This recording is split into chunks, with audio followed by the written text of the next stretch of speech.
বাবার বাড়িতে মেয়েরা আসে দুদিন শান্তি খোঁজার জন্য। তবে জানো তো, এটা আমার ক্ষেত্রে সম্পূর্ণ উল্টো।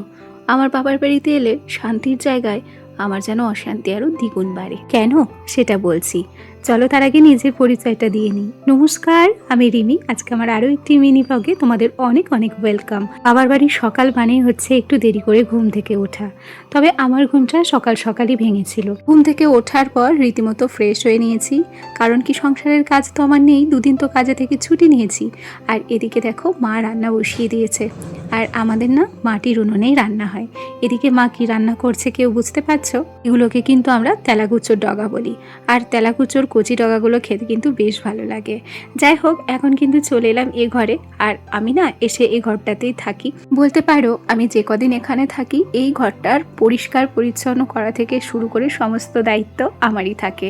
আমি নিজের মতো করে ঘরটাকে গুছিয়ে রাখি, ঠিক যেমন আমার শ্বশুর বাড়িতে আমার নিজের ঘরটা গোছানো থাকে। এখানে না শখ করে বেশ কয়েকটা ওয়ালপেপার লাগিয়েছিলাম। তবে এগুলো কি আর থাকে?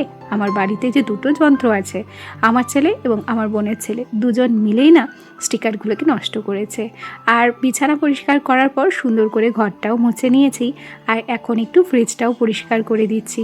আসলে মা তো সমস্ত বাইরের কাজ একা হাতেই করে, আর সব কিছু করতে করতে ওনার কষ্টও হয়ে যায়, ফ্রিজটা খুব একটা মোছাও হয় না। তাই আমি এ বাড়িতে এলে ফ্রিজটাকেও মুছে পরিষ্কার করে দিই। আর ওদিকে দেখেছো আমার ওয়াশিং মেশিনটা আজ 1.5-2 বছর ধরে পড়ে রয়েছে। আসলে আমার ও বাড়িতে তো জায়গা নেই, তাই ওয়াশিং মেশিনটাকে নিয়ে যেতে পারি না।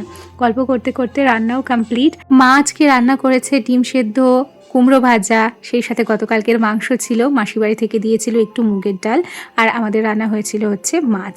যাই হোক, খাওয়া দাওয়ার পর এখন চলে এলাম এ ঘরে। ওই বলছিলাম না অশান্তি, এখানে এসে না আমার ছেলেটা ভীষণ বিরক্ত করে। আসলে দিদান বাড়ির আদরে ও যেন সাপের 5 পা দেখে, জানো তো। এতটা বিরক্ত কিন্তু আমাকে ও বাড়িতে করে না, কারণ কি স্কুল পড়া নিয়েই ব্যস্ত থাকে। চলো আজ তবে আসি, টাটা।